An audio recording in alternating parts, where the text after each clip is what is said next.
Good afternoon, ladies and gentlemen. Just a few announcements before we start. Now, first of all, graduates, the most important thing, we're going to show you what you need to do, so there's no need to be nervous. We'll give you a quick run through all the way through as we go, okay? So your degree will be called, graduates awarded the degree of Master of Arts in Higher Education Administration, and gentlemen, your name will be called Timothy Adesina. If you're comfortable, you may remove your mask when you cross the stage. You move towards the Vice-Chancellor, you remove your hat and you bow. You replace your hat. If you would like to do an elbow bump, the Vice-Chancellor is very happy to do so. You smile for the camera. You make your way across the stage. You bow to the Dean. You leave the stage, make your way down the steps just to the right, and make your way back to your original seat. Okay? Ladies, Natasha Joseph Idu. Ladies, you stop before the Vice-Chancellor, but you do not remove your hat. Keep your hat on. You bow. You can elbow bump if you would like.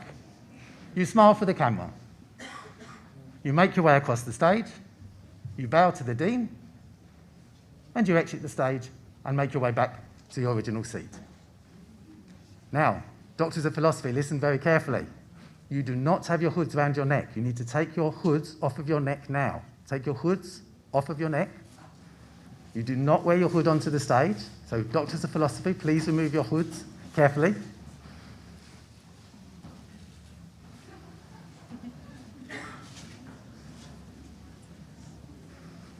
So Doctors of Philosophy, your thesis will be called A Study of Psychological and Physical Stress with particular reference to the organisation of a graduation ceremony.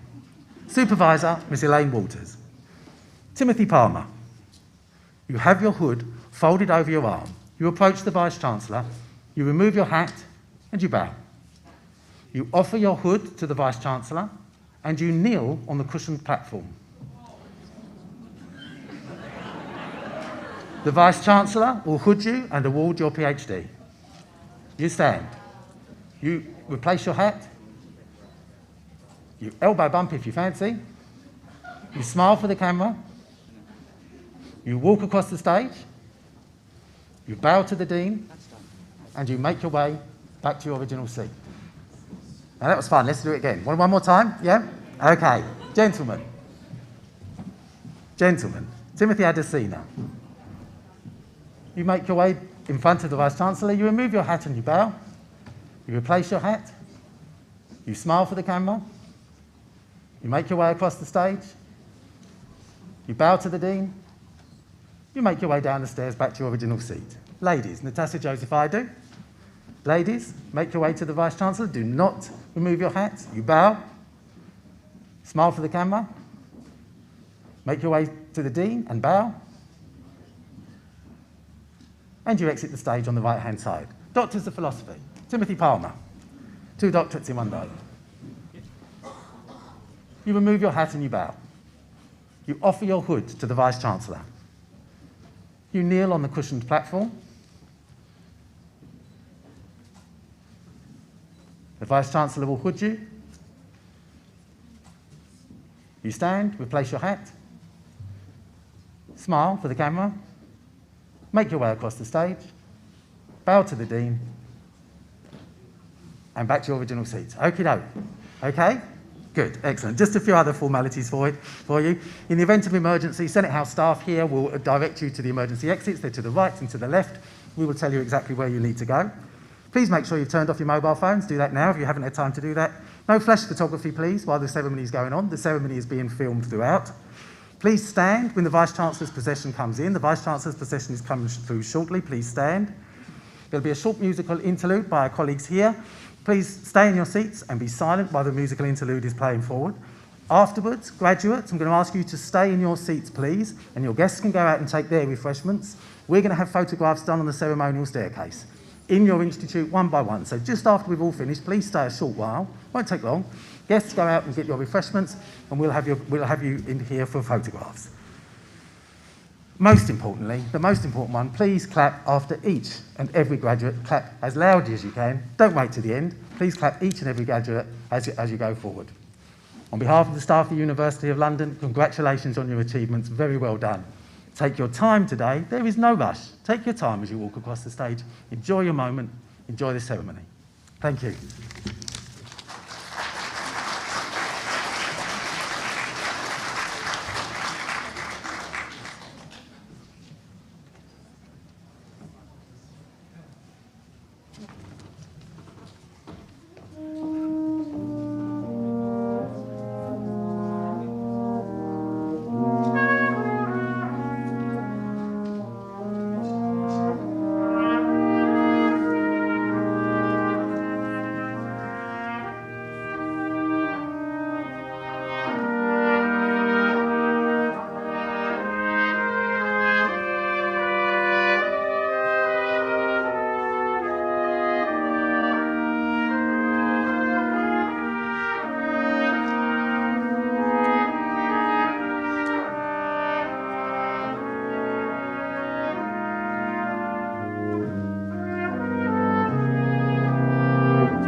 Ladies and gentlemen, honoured guests, I now call upon Professor Wenda Thompson, Vice-Chancellor, University of London.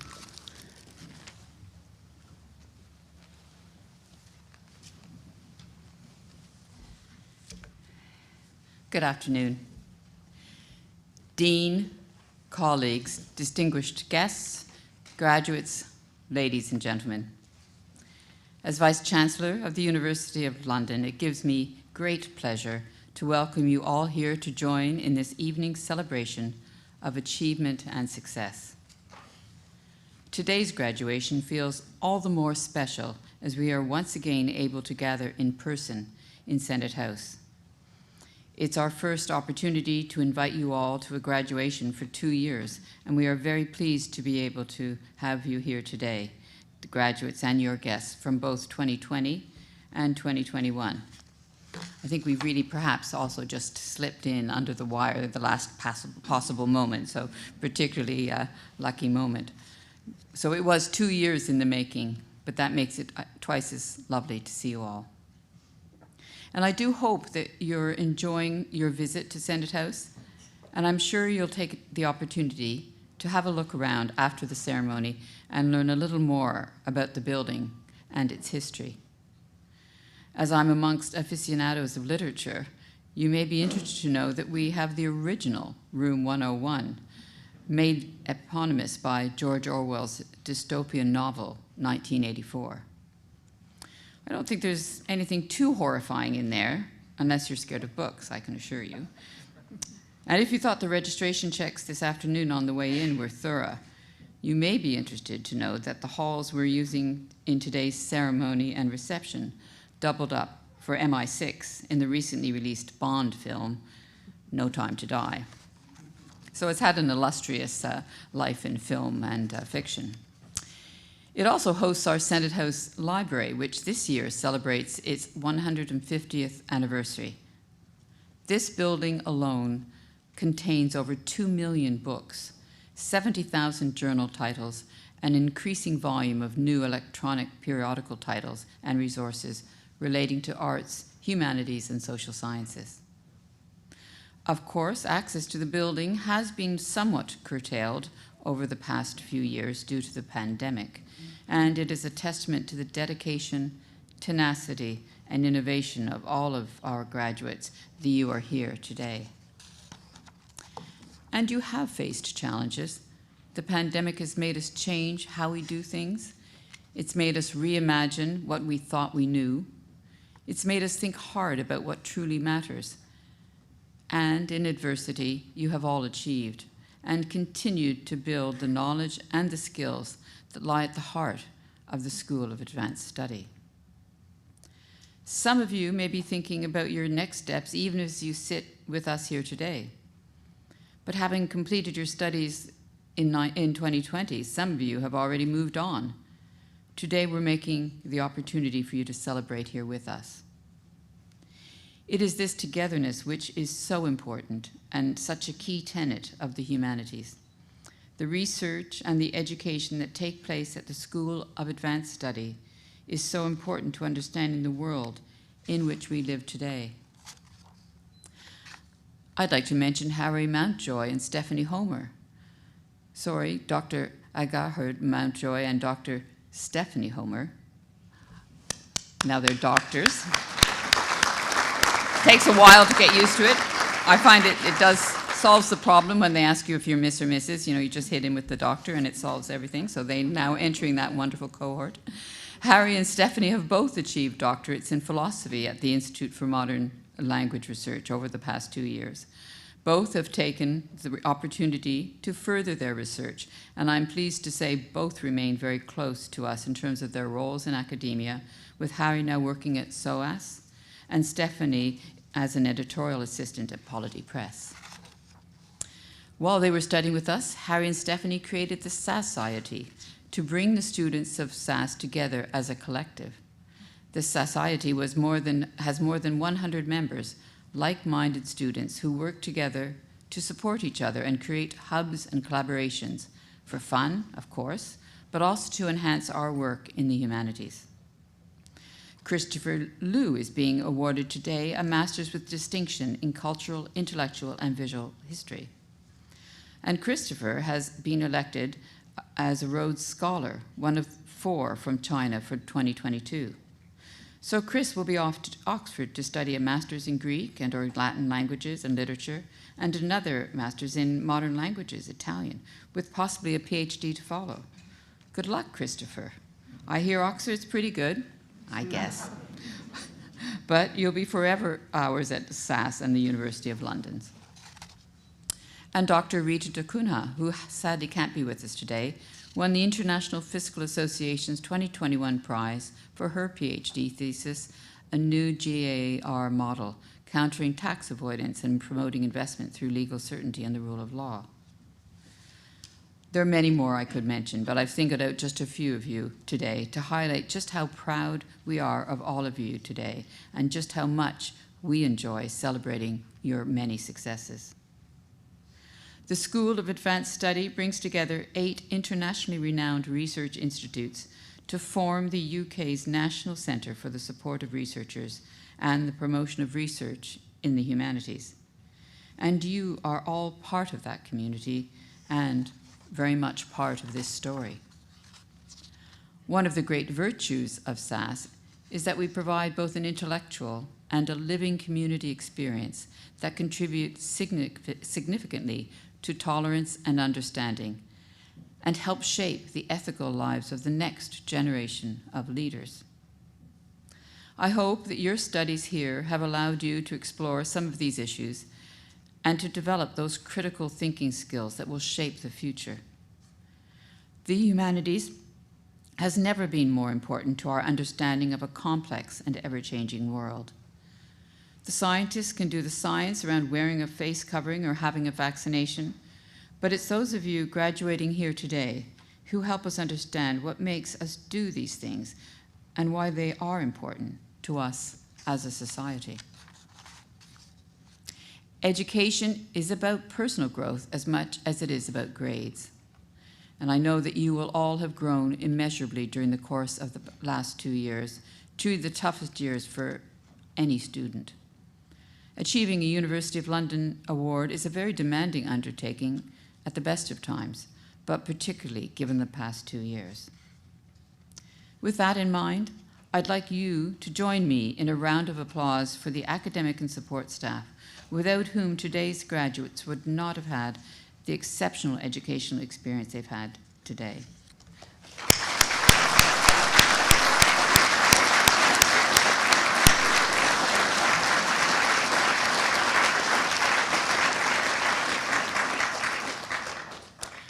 I'd also like to ask all of the graduates to give your friends and family a big round of applause to show your appreciation for the support they have given you while you've been studying, for the families and friends.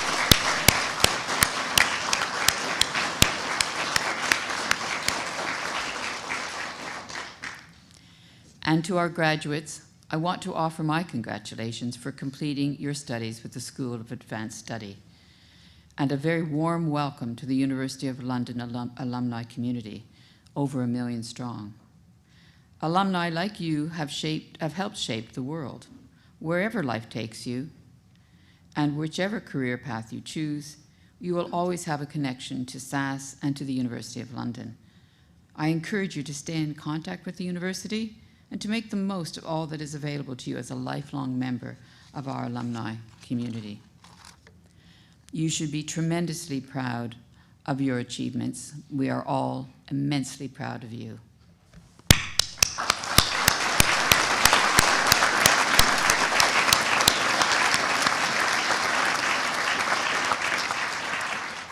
And now I'll hand over to Professor Joe Fox, Pro-Vice Chancellor, Research and Public Engagement, and Dean of the School of Advanced Study. Joe.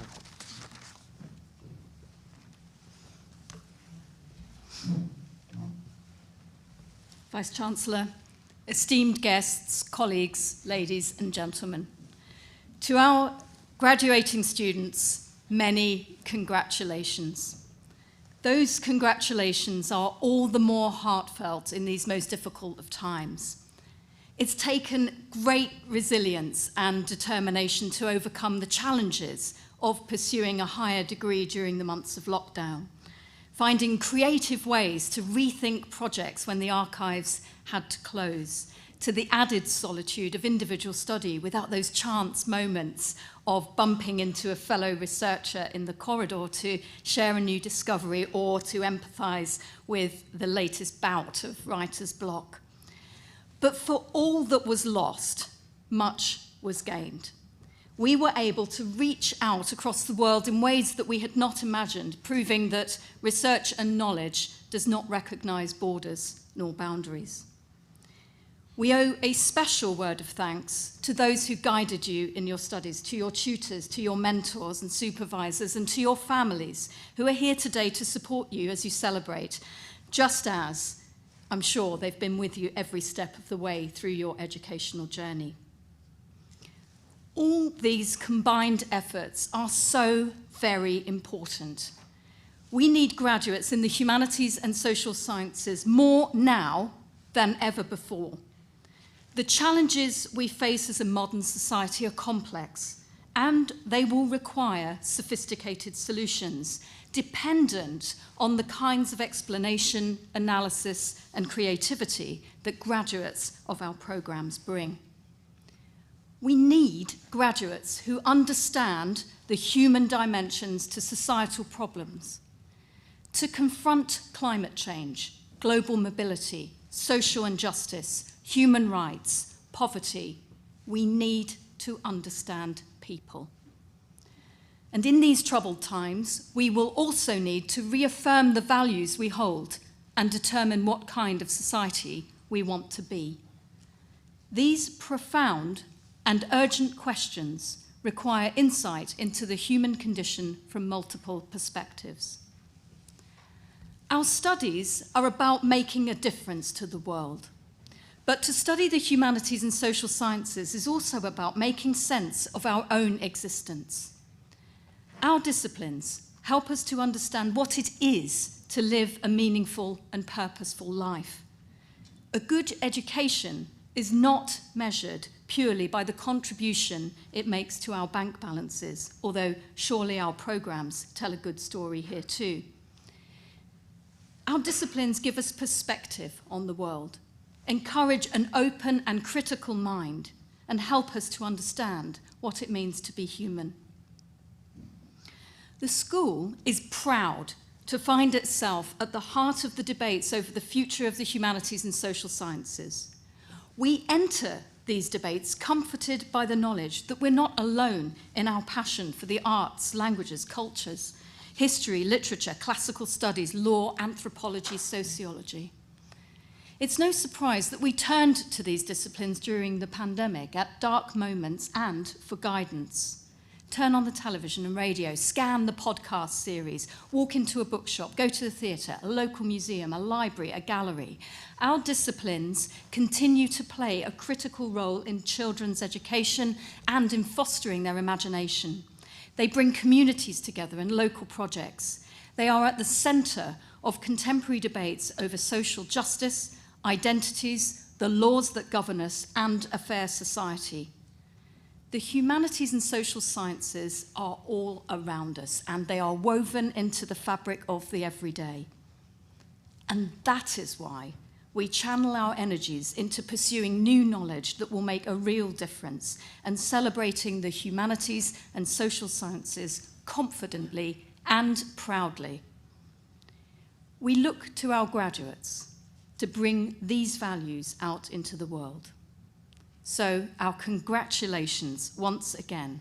And know that whatever you do, wherever you go, wherever you deploy your skills and your creativity, you will always have a home here, and we will be behind you, urging you to even greater success, achievements, and personal happiness.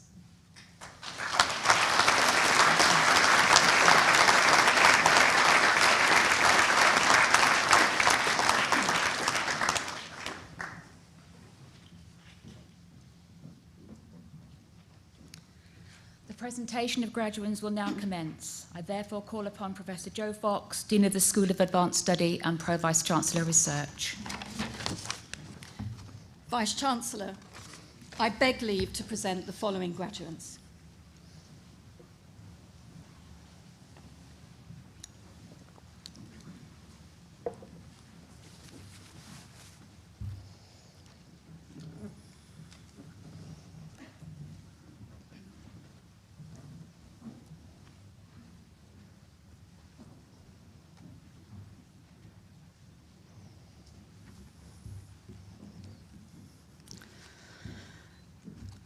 Graduand from the Institute of Advanced Legal Studies, awarded the LLM in Drafting Legislation, Regulation and Policy, Dhanraj Singh, awarded with distinction.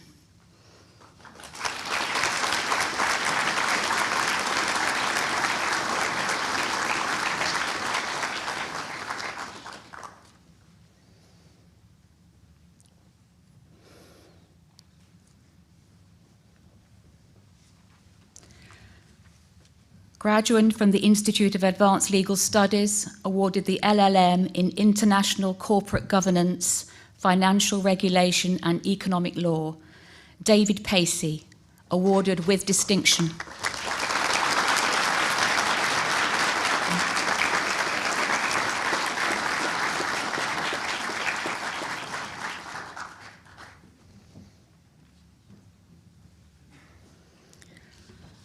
Graduand from the Institute of Advanced Legal Studies, awarded a Doctor of Philosophy with a thesis entitled Challenges and Opportunities of Investor-State Dispute Settlement Reform in China, supervised by Professor Ilyas Bantikas, Kong Gao.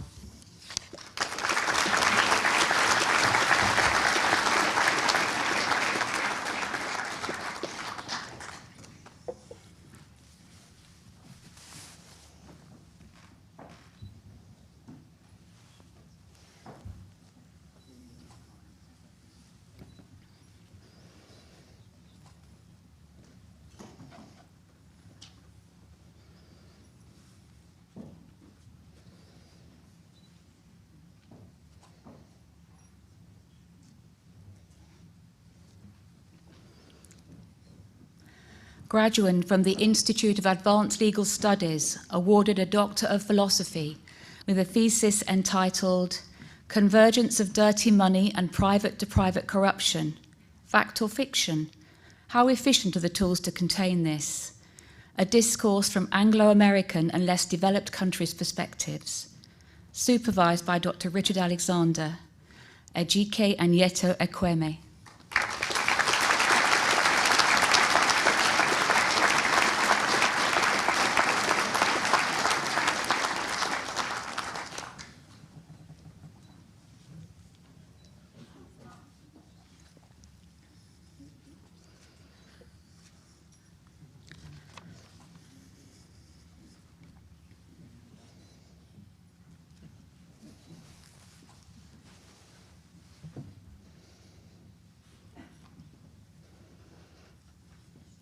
Graduand from the Institute of Advanced Legal Studies, awarded a Doctor of Philosophy with a thesis entitled Legislative Drafting and Effectiveness in the Nigerian Legal System, supervised by Dr. Konstantin Stefanou, Elohor Anogi.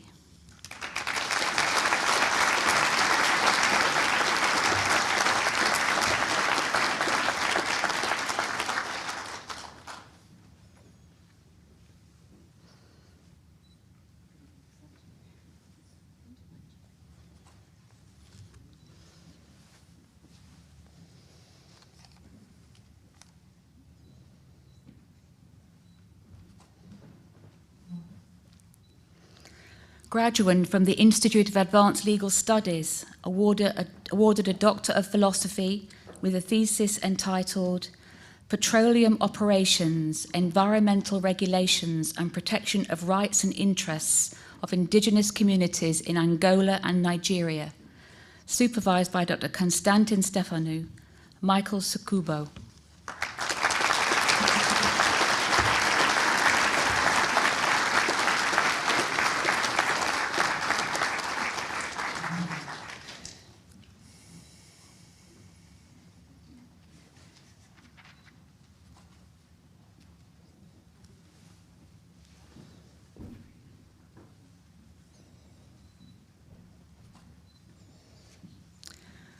Graduand from the Institute of Advanced Legal Studies, awarded a Doctor of Philosophy with a thesis entitled The Adequacy and Efficacy of Anti-Money Laundering Legislations within the Context of Electronic Banking and Informal Remittance Systems in Developing Countries, with particular reference to Nigeria and South Africa, supervised by Professor Barry Ryder, David Timiniper.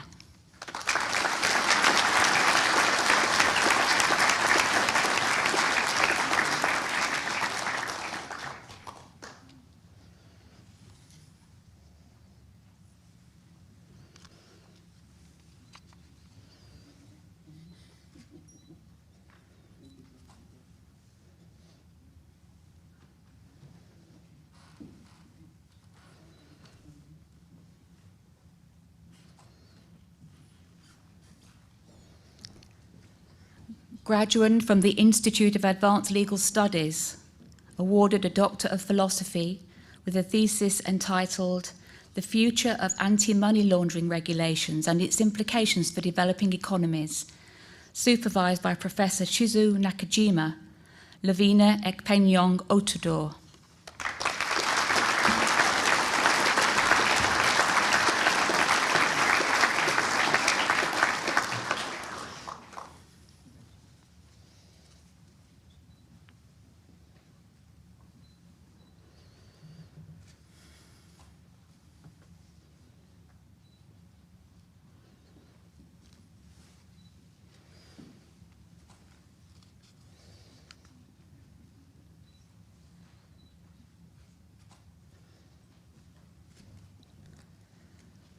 Graduand from the Institute of Advanced Legal Studies, awarded a Doctor of Philosophy with a thesis entitled The Conflict of Online Gambling Bans and Restrictions within the EU Freedoms to Establish and Provide Services, with reference to Greece and Cyprus, supervised by Dr. Konstantin Stefanou, Alexia Koukoulis.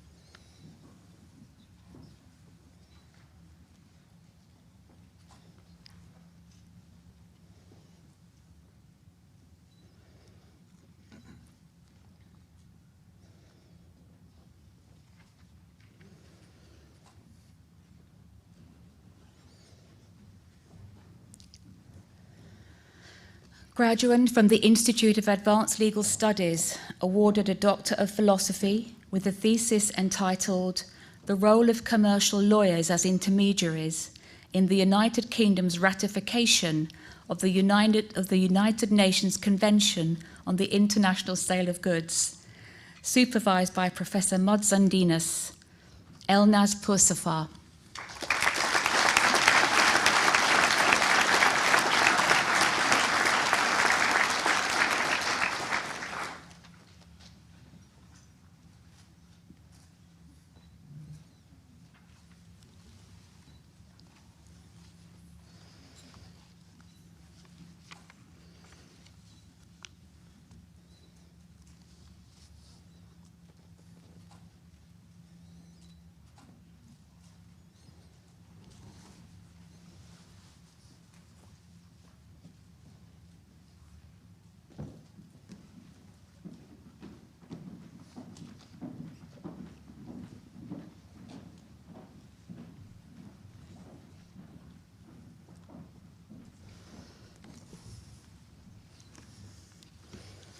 Graduand from the Institute of Advanced Legal Studies, awarded a Doctor of Philosophy with a thesis entitled The Rights of Life and Death, Shootings by Police Officers and the Coroner's Inquisitorial Process, supervised by Professor Avram Sher, Lorna Tagliavini.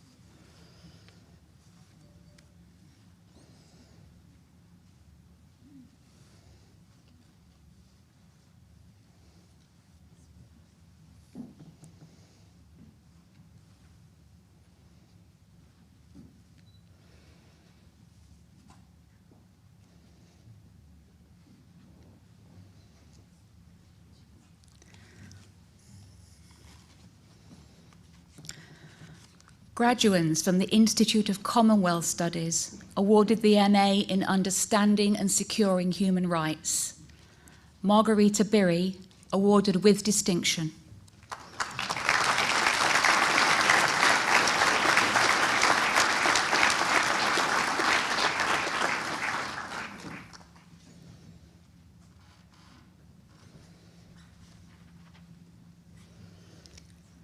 Keela Tamaris Mello Martins.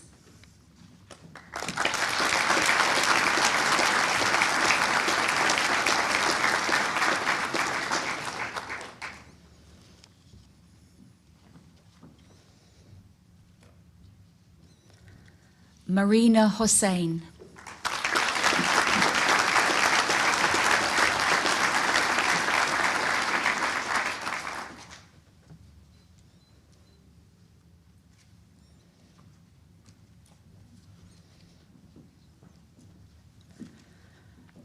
Fema Sano, awarded with distinction.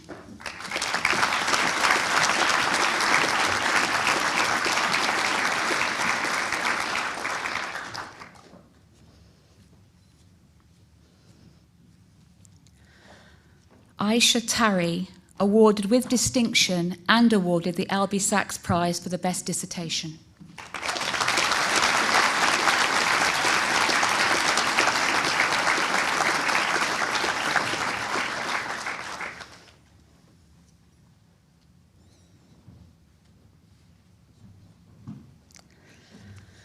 Graduands from the Institute of Commonwealth Studies, awarded the MA in Human Rights. Jane Cooper, awarded with distinction.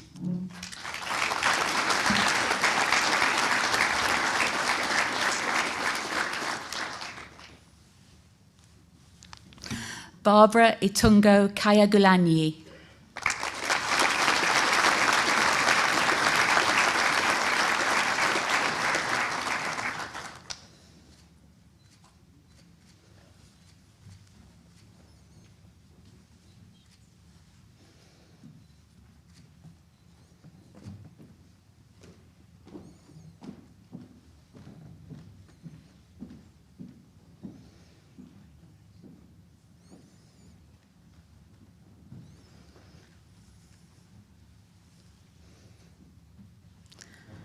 Lauren Salim, awarded with distinction.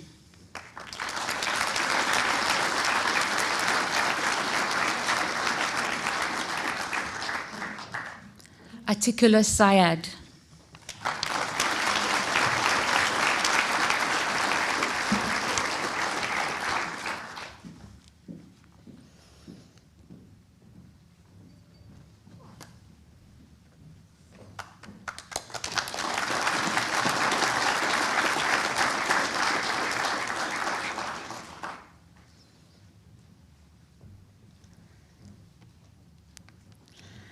Graduands from the Institute of English Studies awarded the MA in History of the Book, Rose Aitchison.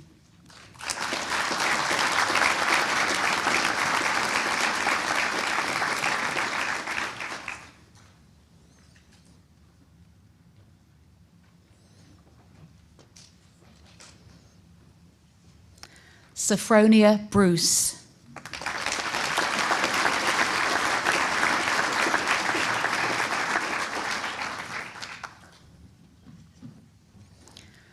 Charlene Ottaway.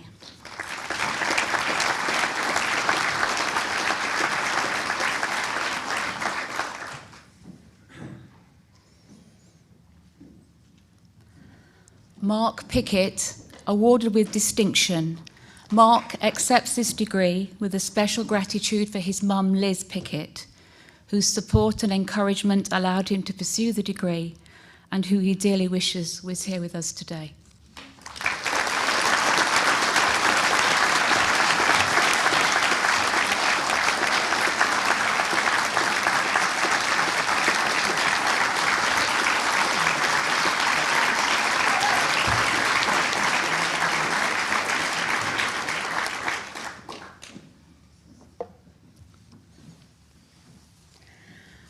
Graduand from the Institute of English Studies, awarded a Doctor of Philosophy with a thesis entitled Shakespearean Constituencies, editions of Shakespeare published before 1709 and supervised by Professor Henry Woodhausen.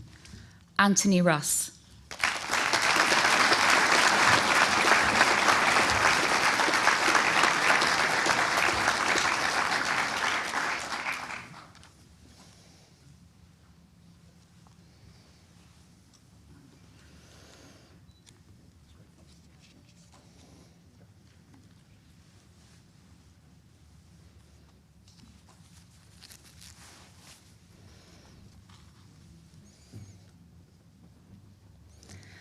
Graduands from the Institute of Historical Research awarded the MA in Garden and Landscape History. Amanda Banfield.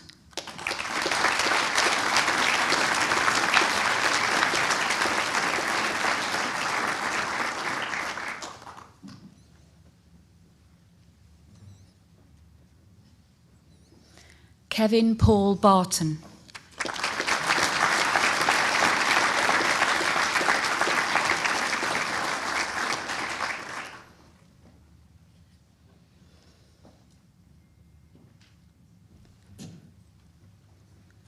Sean Bernice Cooper.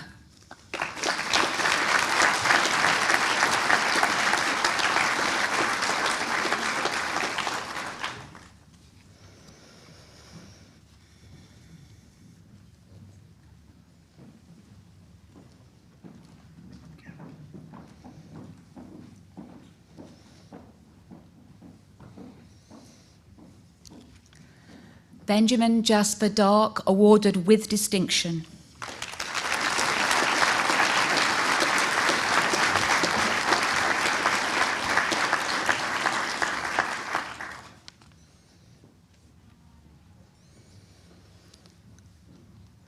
Alexandra Daskalou, awarded with distinction.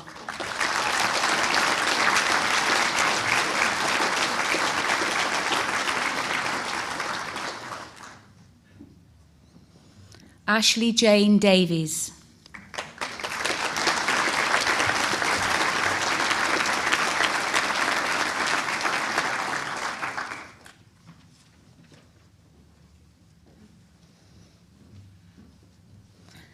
Karen Emery, awarded with distinction.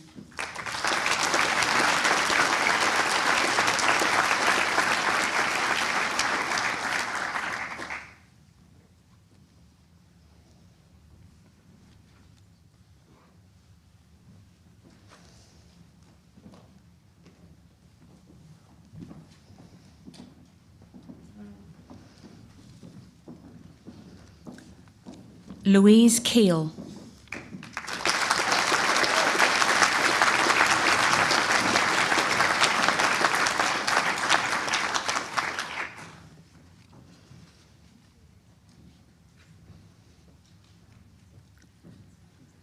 Jennifer Langford.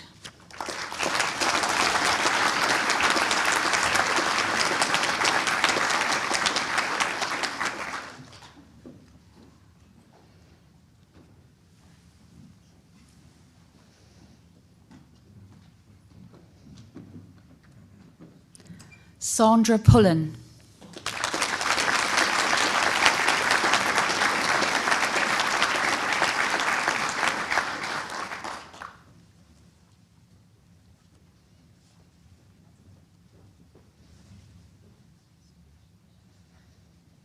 Stephen Sawbridge, awarded with distinction.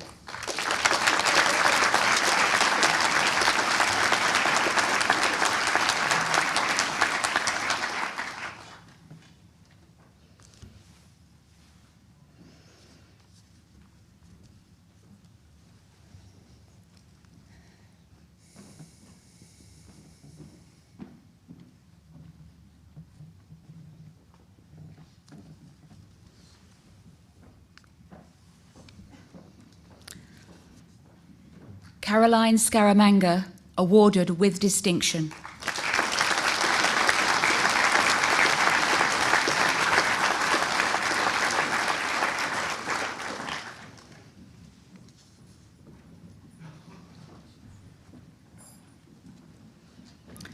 Diana Yakeley.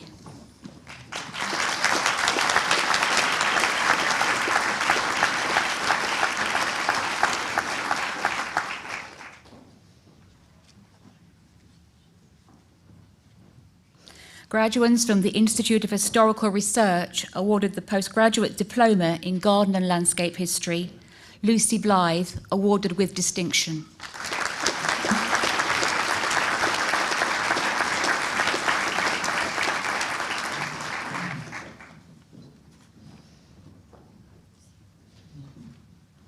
Gillian Mary Parker.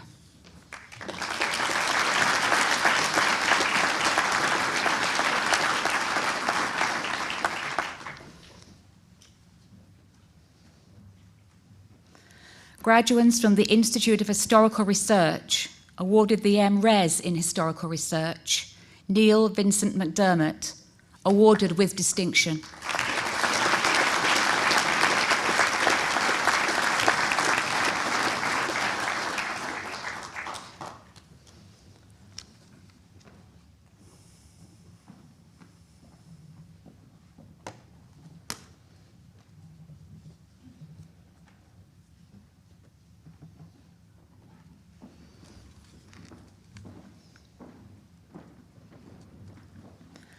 Melita Thomas.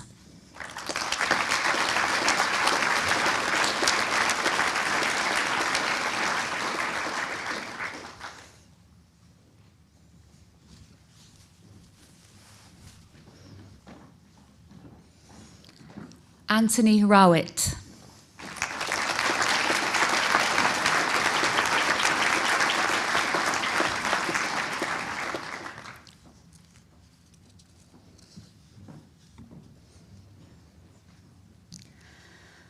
Graduand from the Institute of Historical Research, awarded a Doctor of Philosophy with a thesis entitled Trains, Lanes and Spatial Planes, The Evolution of Railway Commuting into London, 1840 to 1914, supervised by Dr. Andrew Han and Professor Roger Kane.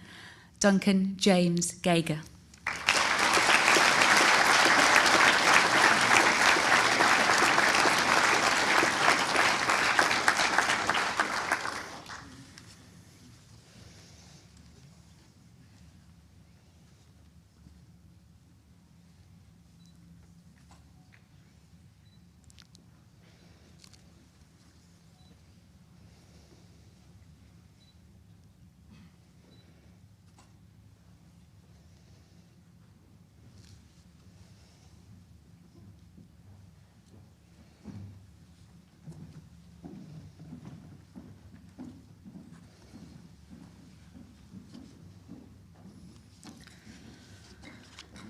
Graduand from the Institute of Latin American Studies, awarded a Doctor of Philosophy with a thesis entitled Autodefensas and the Construction of Citizenship and State-Society Relations in Mexico, supervised by Dr. Anoa Montoya. Alexander Curry.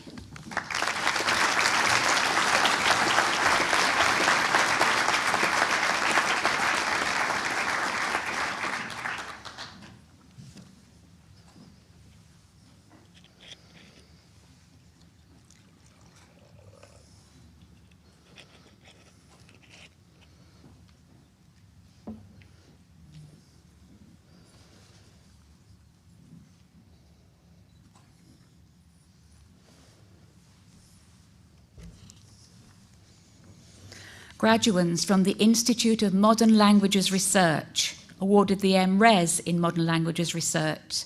Zachary Eastop, awarded with distinction.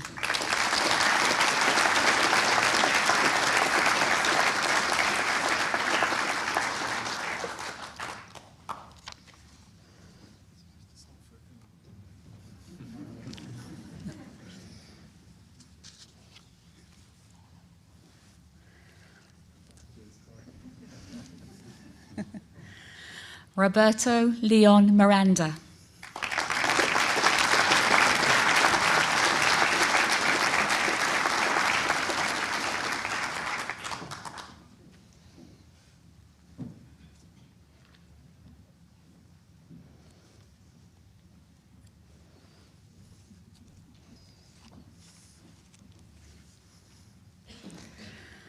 Graduand from the Institute of Modern Languages Research, awarded a Doctor of Philosophy with a thesis entitled Remembering, Representing and Reimagining the Kindertransport, an Analysis of Literary Genre, supervised by Dr. Godella Weiss Sussex. Stephanie Homer.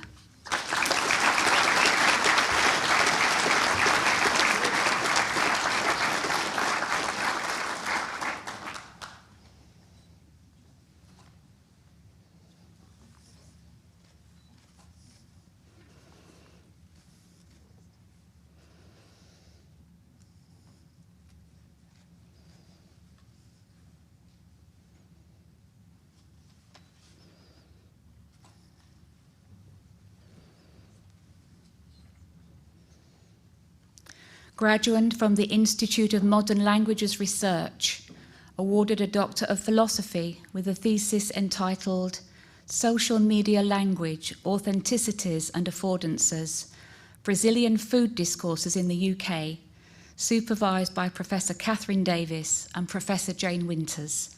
Francielle Carpenedo.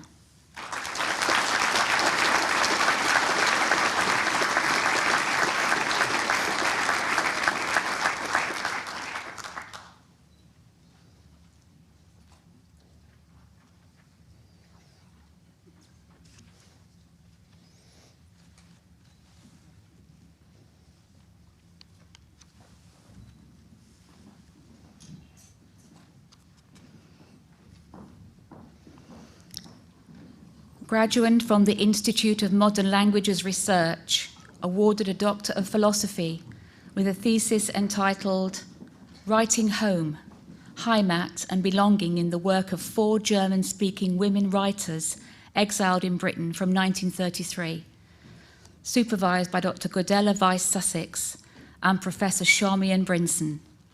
Ang Harrod Mountford.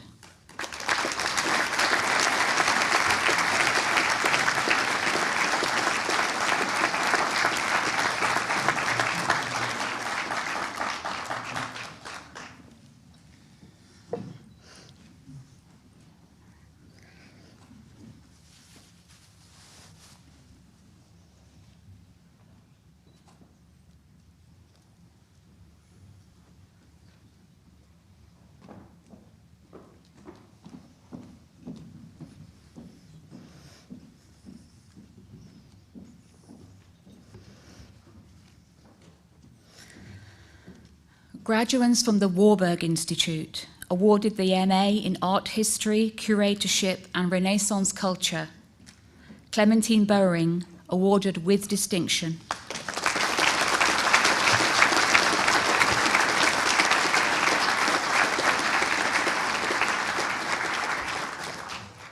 Helena Rutkowska, awarded with distinction.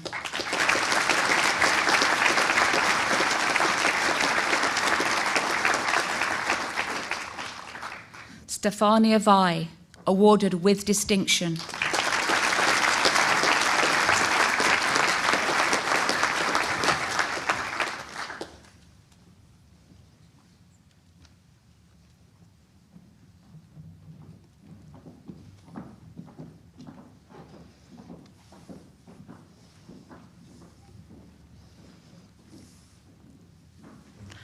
Joaquin Dollar, awarded with distinction.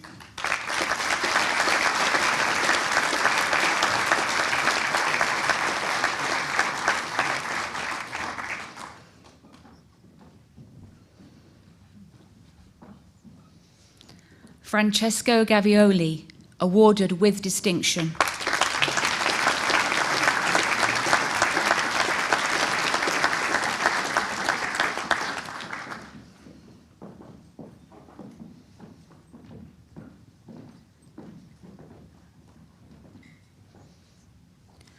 Emily Hay, awarded with distinction.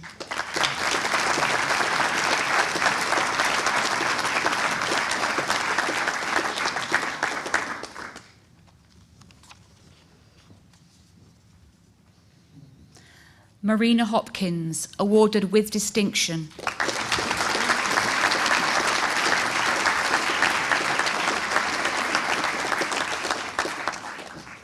Alexandra Overton, awarded with distinction.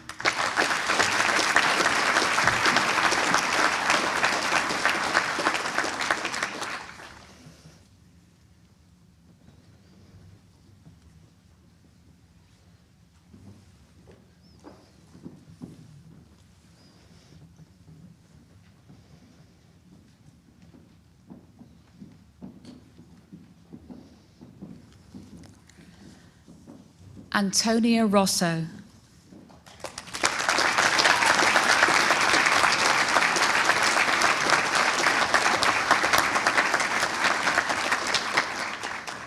Zara Sayed, awarded with distinction.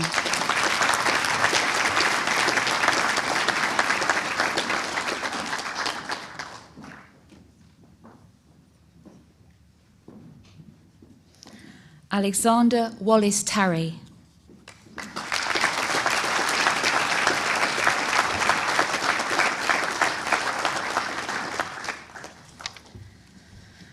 Graduands from the Warburg Institute awarded the MA in Cultural, Intellectual and Visual History.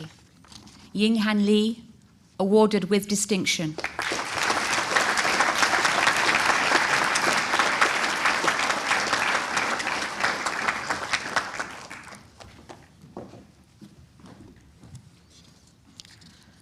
Cesare Barber, awarded with distinction.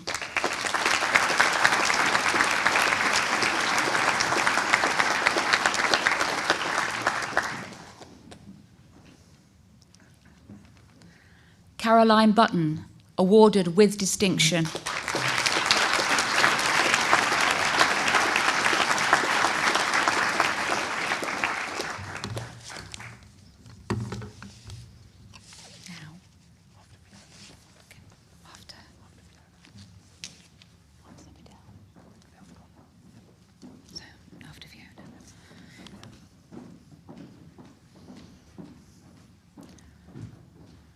Fiona Carroll, awarded with distinction.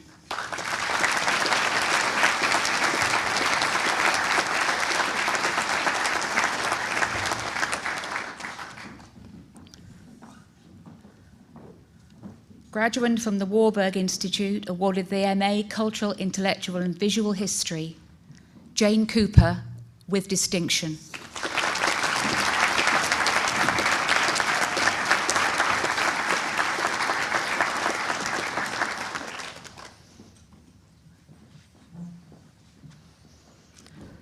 Shuayan He.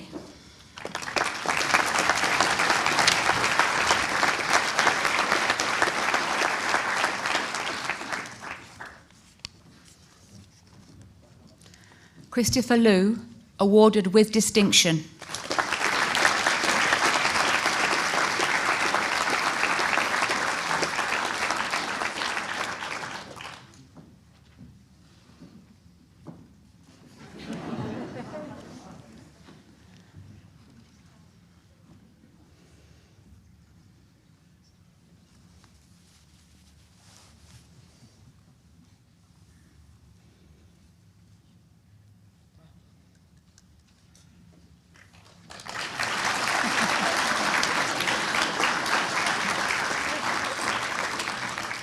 Pauline Woley, awarded with distinction.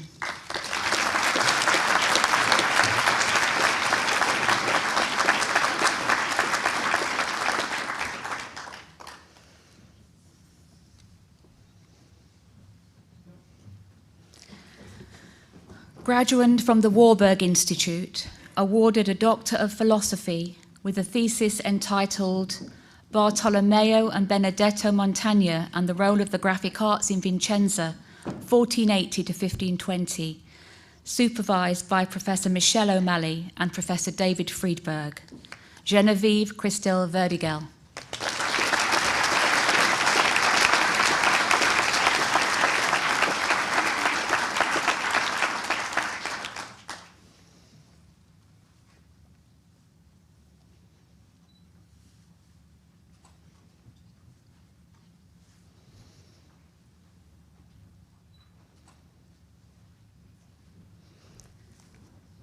Graduand from the Warburg Institute, awarded a Doctor of Philosophy with a thesis entitled The French Renaissance of the Pagan Gods, French Manuscripts Illuminations 1320 to 1420, supervised by Dr. Paul Taylor and Dr. Rembrandt Doubts. Lorenza Gay.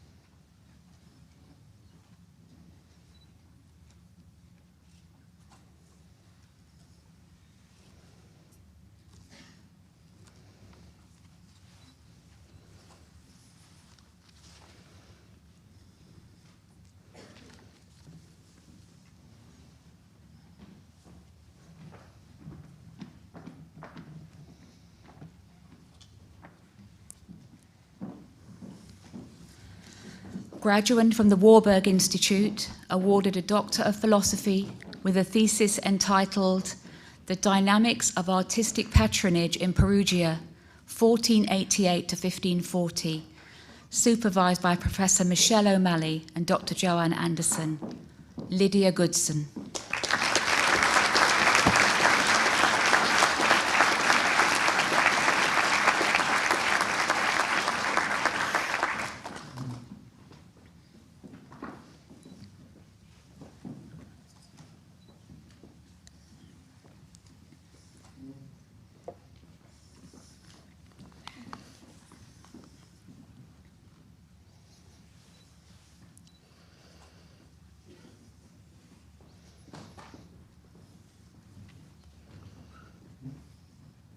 Graduand from the Warburg Institute, awarded a Doctor of Philosophy with a thesis entitled Memory and Imagination in the Ars Memorativa in 15th Century Italy, supervised by Professor Charles Burnett and Professor John Tresh.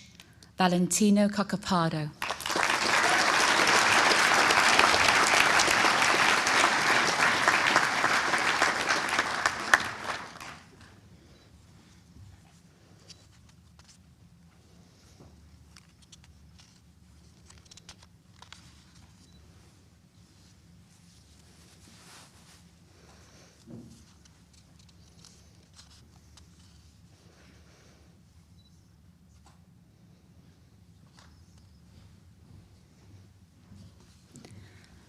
Graduand from Heathrop College, awarded a Doctor of Philosophy with a thesis entitled Ignatian Education for Social Transformation in Rural Ecuador, supervised by Professor Michael Barnes. Paulette Francis Image.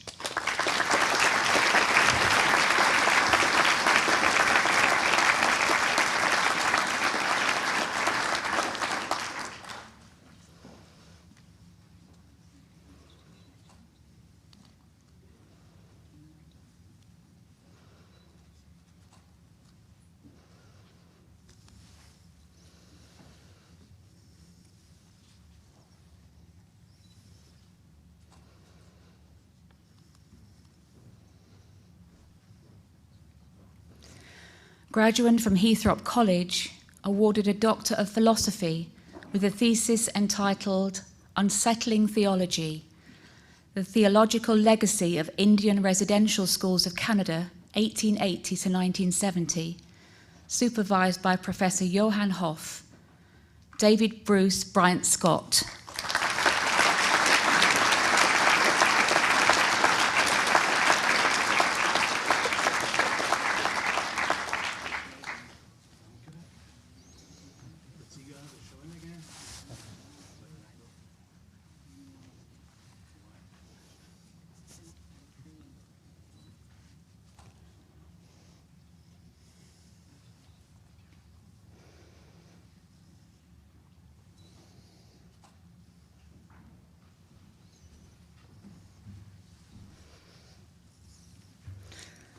That now concludes the presentation of graduates from the School of Advanced Study.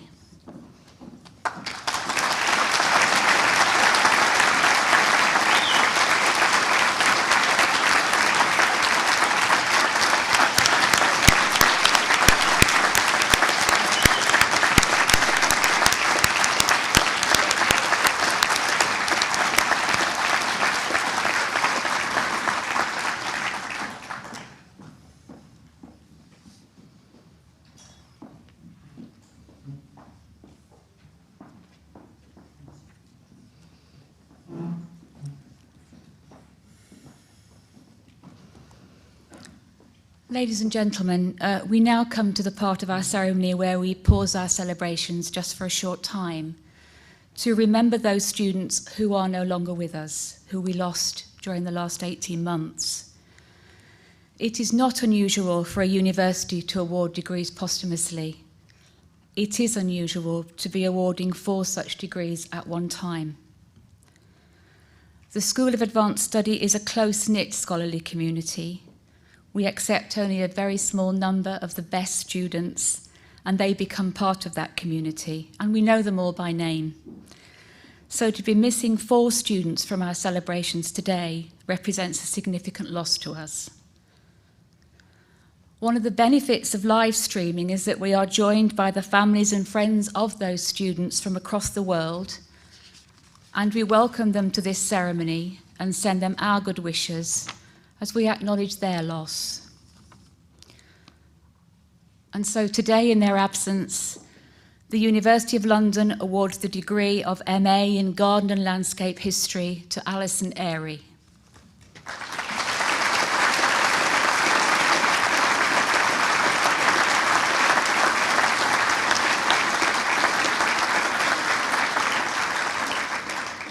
The University of London awards the postgraduate diploma in historical research to Anna Tomlinson.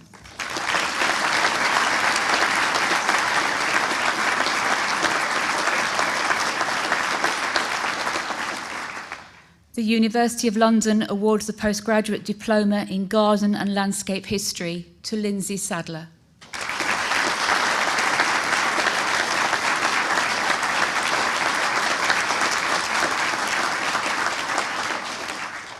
The Vice-Chancellor, University of London, confers the degree of Doctor of Philosophy on Roger Woods with a thesis entitled Representing 18th Century Norwich, Perceptions of the Past in a Declining Present, supervised by Dr. Andrea Tanner and Professor Roger Kane.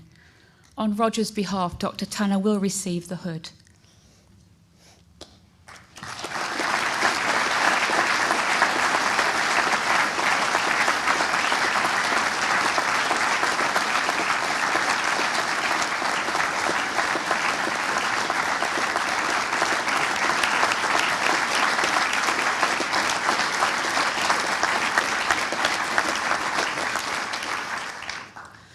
Ladies and gentlemen, I spoke of a small, close-knit scholarly community in the school.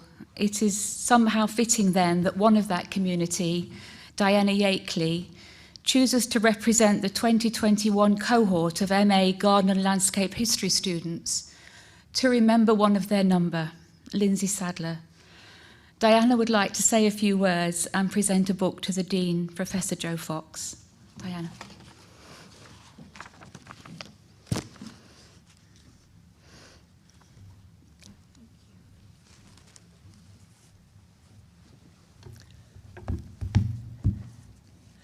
I am most grateful to the Vice-Chancellor and the Dean for allowing those of us from the Garden and Landscape History course to present a book in memory of Lindsay Sadler, who really should have been with us here today, but very unexpectedly and tragically died earlier this year. One of the delights of our year, apart from the outstanding tuition, of course, was that we greatly enjoyed each other's company. We really bonded. Lindsay was young, clever, and funny, in a way that those who live near the Mersey often are. The course meant a great deal to her. She gave up her career and moved back to live with her mother in Crosby to do her master's. Her dissertation was to have been on bees, working title Honey Laundering, the transactional relationship between man and bee in garden history. But she was sadly unable to finish it. We thought that this book, The World History of Beekeeping and Honey Hunting, would sit quietly in the Senate House Library, as she often did, and inspire others to research these wonderful insects. Thank you.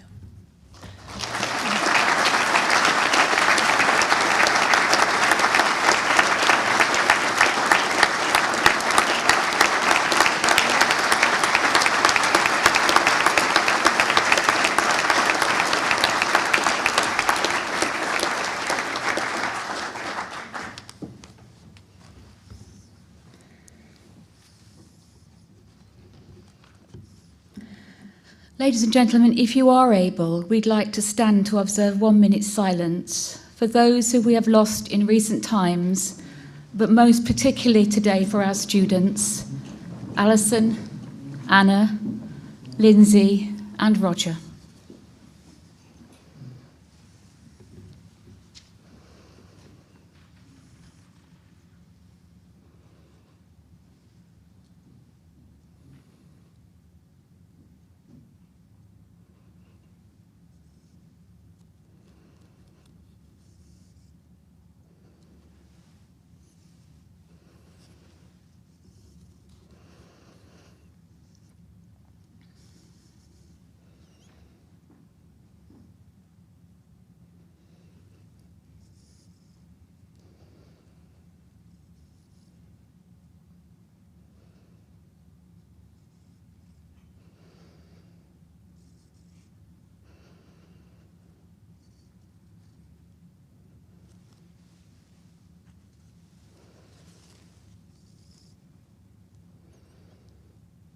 Thank you.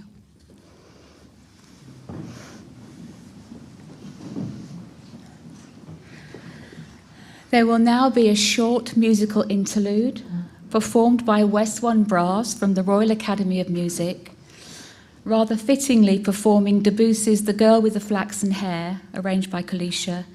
You're requested to stay in your seats during the performance as the ceremony will restart straight after. Thank you.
Thank you, Westbourne Brass.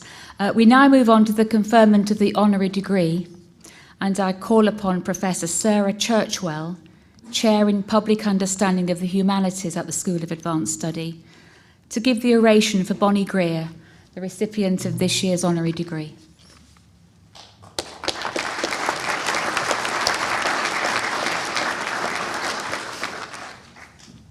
Vice-Chancellor, in accordance with the Charter, statutes, and ordinances of the University, I present to you for the award of the degree of Doctor of Literature, honoris causa, Bonnie Greer, OBE. Early in her biography of the great African-American poet Langston Hughes, Bonnie Greer makes a poetic observation of her own. The only way that he could fight it was to write it. That is also a leitmotif of Bonnie Greer's career as a writer, critic, commentator, and artist. She fights it when she writes it. And we are here to honor both the fighting and the writing, the activism and the art, the creativity and the confrontation. At the beginning of her memoir, A Parallel Life, Bonnie Greer considers some of the racial labels that have been used to describe her and her kin. Words like Negro, African American, BAME. Each of them conjures an image she rejects, and she begins by saying she prefers to be described as black, just plain black, in her words. To me, it contains all of the history of oppression and resistance, of being close to the soil and the sky, of plain speaking, of the journey.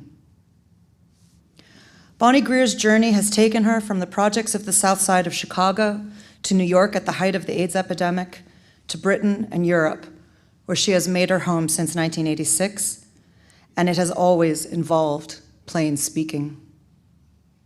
Her journey has included everything from writing an opera libretto about confronting professional racists on television, to the boardrooms of the Royal Opera House, RADA, and the London Film School, to performing as Joan of Arc in Paris.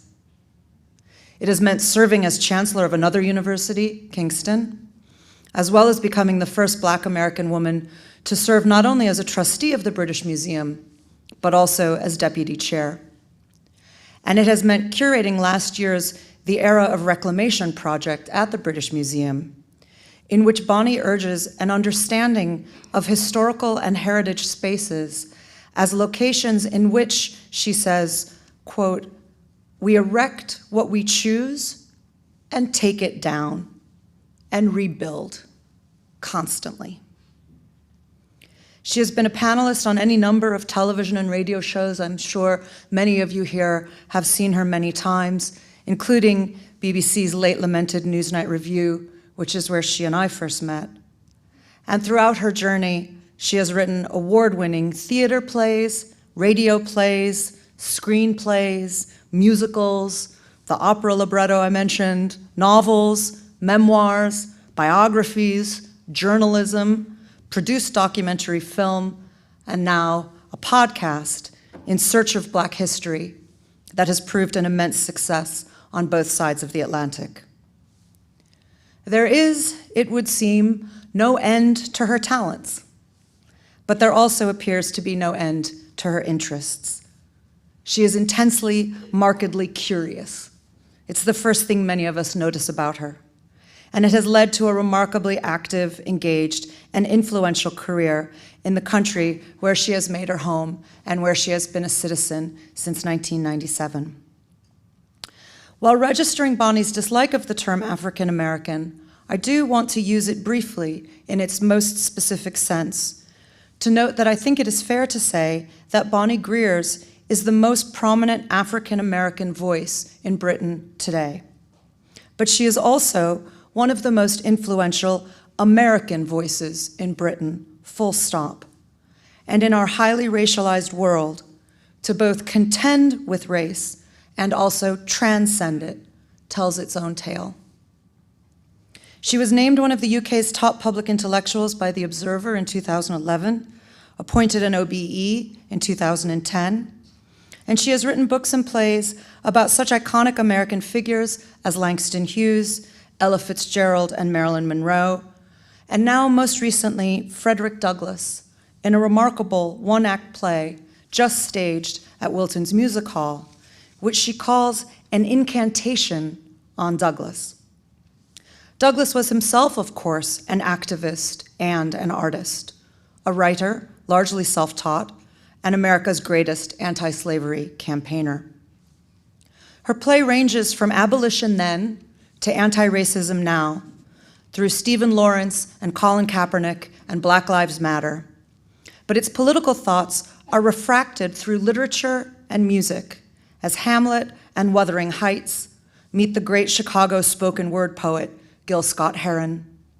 It is a play about daring and freedom, about being self-made and self-liberated. It is about creating freedom rather than finding it.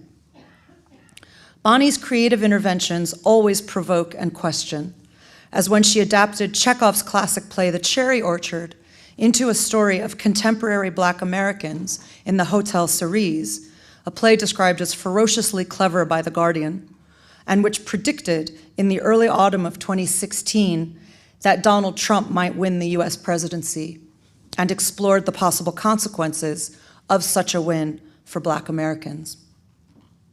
As I was preparing these remarks, I came across an article by Bonnie calling for theater companies to be denied public funding if they fail to make serious attempts to address issues of racial inequality.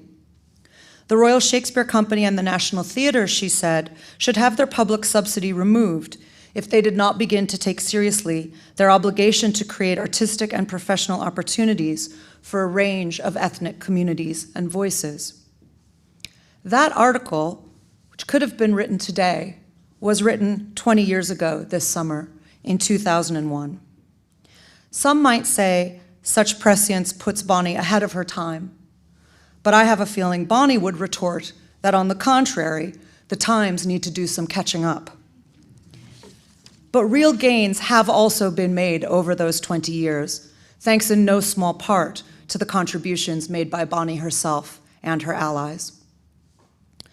Bonnie's parents were raised in the Depression-era Jim Crow South, what she describes in her memoir as, quote, the concentration camp that was the rural South after the First World War. They migrated to Chicago in search of opportunity, where Bonnie and her 6 younger siblings were born and raised on the South Side after the Second World War. Her father was stationed here in Britain during the war. He fought the fascists on the beaches of Normandy and returned to a factory job and repair work, while her mother slept only a few hours a night to help keep the family together. Bonnie has written movingly about the limited basic education that was all American society would afford to her parents at that time, and their hunger for self-education as adults. That passion for education was clearly inherited and informs everything that Bonnie does. She has said that for her father, lifelong learning was both a goal and a passion, and literature was everything. Here at the Institute of English Studies, we are very ready to concur that literature is everything. In addition to her many contributions to the art of literature, however, Bonnie's broader commitment to education, Vice-Chancellor, is one of the many reasons why it is fitting for the University of London to honor her achievements today. In reflecting on the meaning of this honorary doctorate in literature, I returned, as I often do, to the word itself.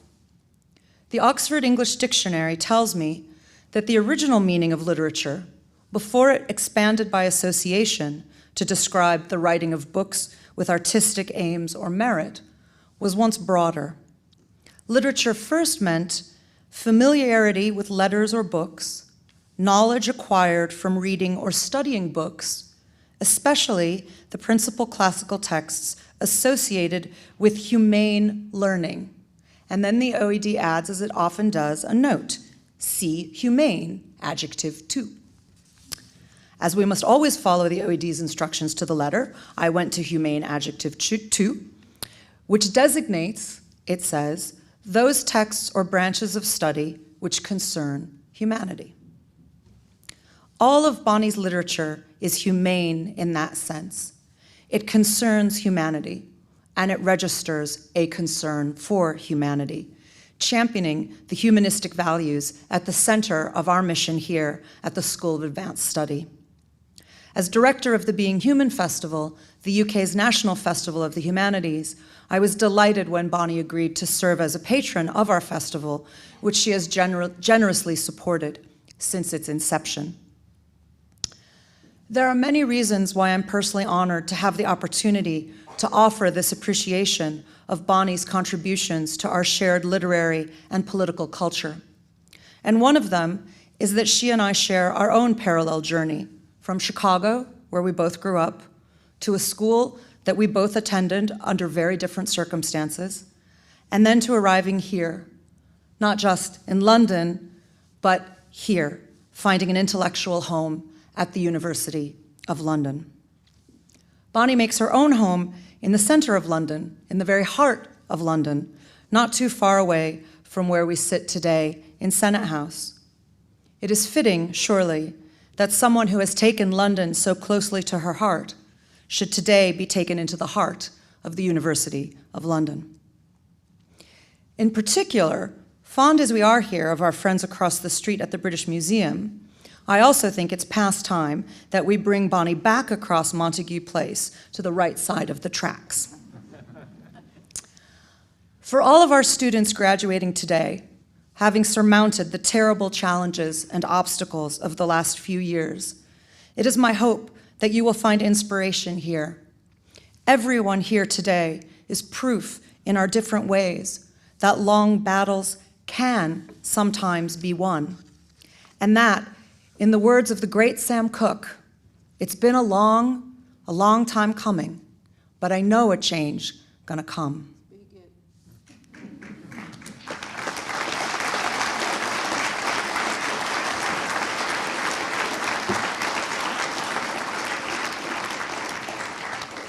Bonnie Greer's life and work have been devoted to making that change happen, to being the change, as the saying goes, that she wants to see in the world.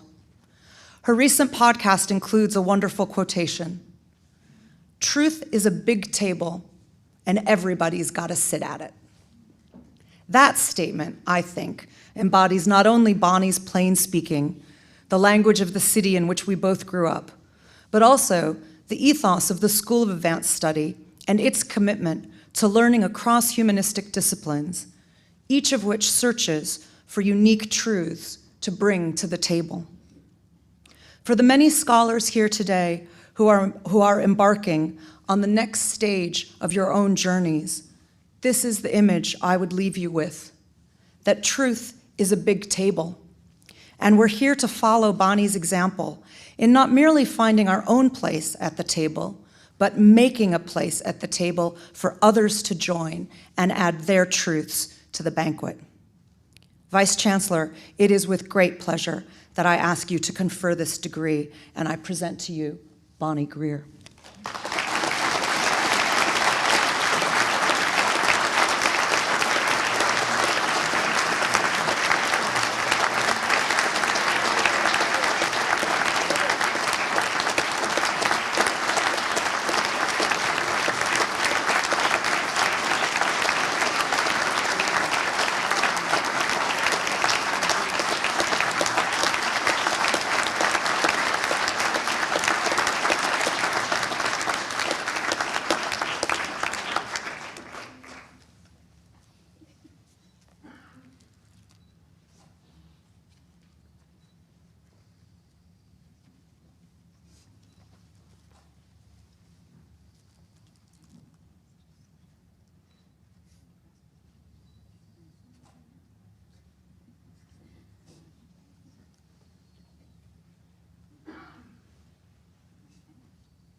I'm too short for this. Can I take this off? Because I'm too short for it. Sorry. That's me. Oh, hold on. Okay, thank you. I'm okay.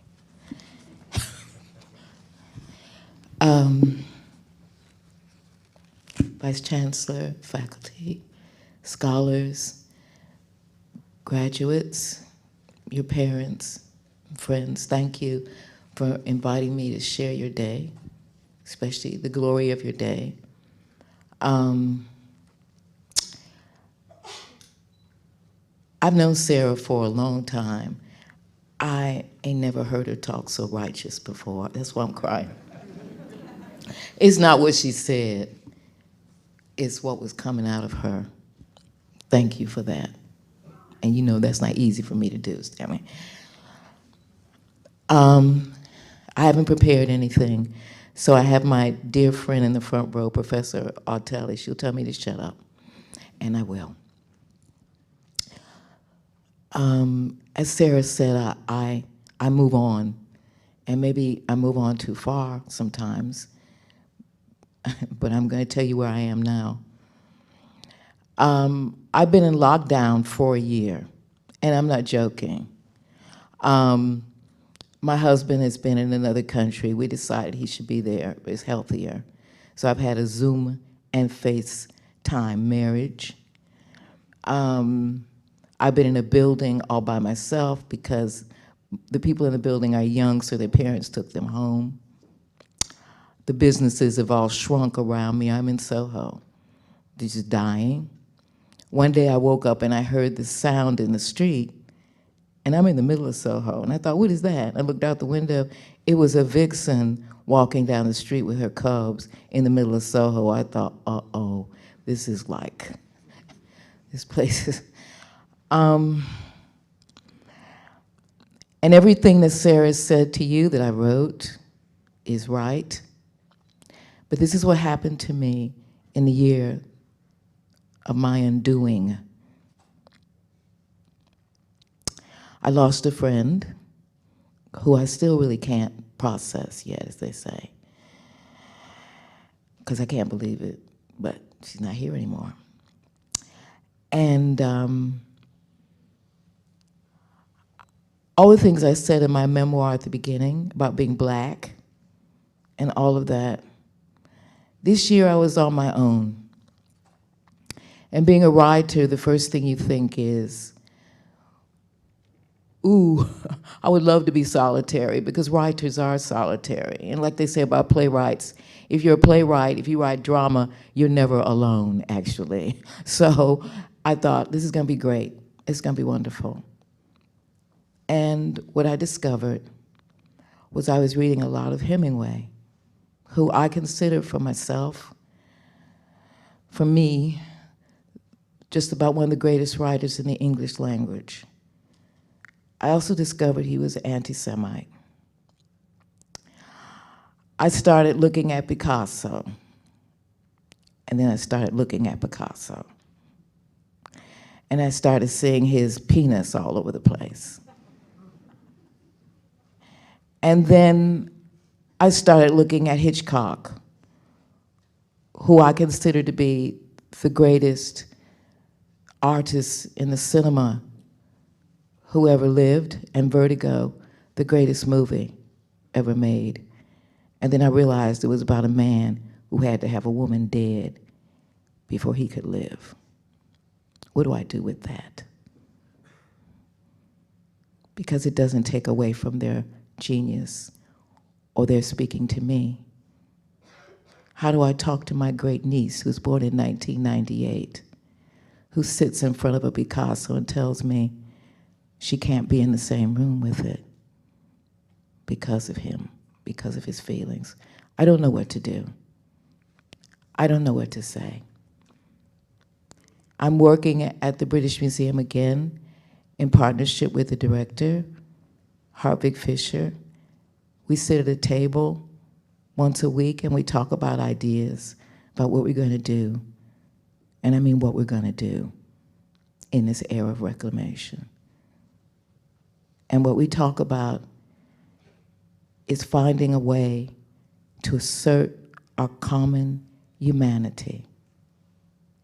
When you see the television show, Who Do You Think We Are, Who You Think You Are, we're all related. It's actually funny when somebody finds out they're related to the royal family. Well, we all are, because we're the same species. We have the same common ancestor. And to me, what art does, what literature does, is try to find that human connection. We need it now. We need it more than ever, because the world I want to hand on to my great niece is a world in which we can find common ground as human beings. Because we have to do that.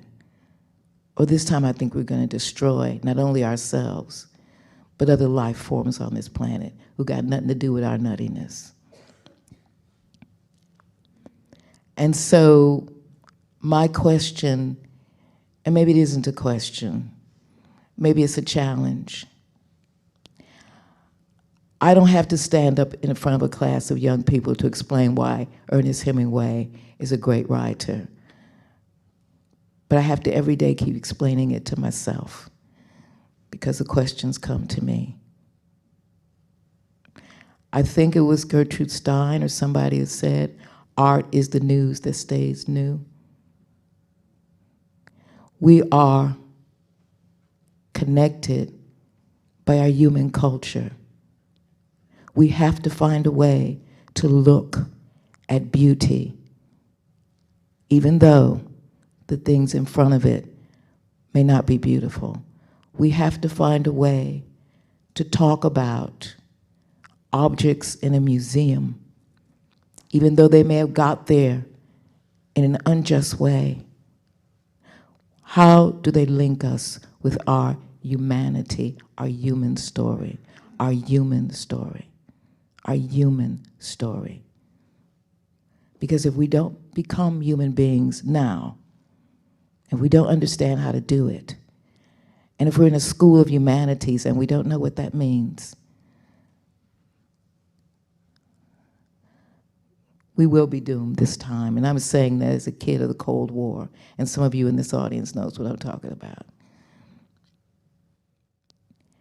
How do I look at a Gauguin when I know that the images that he uses are women who didn't even actually look like that? So what is happening in this Gauguin? How can I talk about that? So I'm on my journey still, and I'm on my exploration still. I call myself Black with a small b, even though I use a big B because I don't want to get into an argument with people, because you can. And African American, because you can get in arguments, people will argue with you. But my dad, as Sarah said, was brought up in rural Mississippi in the 30s. He couldn't vote because you had to know how to read a text in Mandarin Chinese. That was the poll tax. That was a poll test for Black people. If you couldn't read Mandarin Chinese, you couldn't vote. But yet at the same time, my father collected the Reader's Digest, which is how I learned everything. And he listened to Stravinsky, and he looked at the Encyclopedia Britannica and the objects in the British Museum. And this man who called himself a race man, who was 100% for Black people, who would have been at the March on Washington, except the can factory wouldn't let him off to take the day to go there. He said, keep expanding your mind. Keep moving. Keep moving. Keep going forward. Don't stop. And I say to all of you, especially you in the humanities, don't stop. Don't stop. We have a human story. We are humans. We're together. We're related. So thank you very much for this degree. Thank you very much for this day and for new friends. And above all, for you who graduated here. Congratulations to your parents, your family, and the people who love you, and also to your own courage and your own devotion to continuing our common human story. Thank you very much.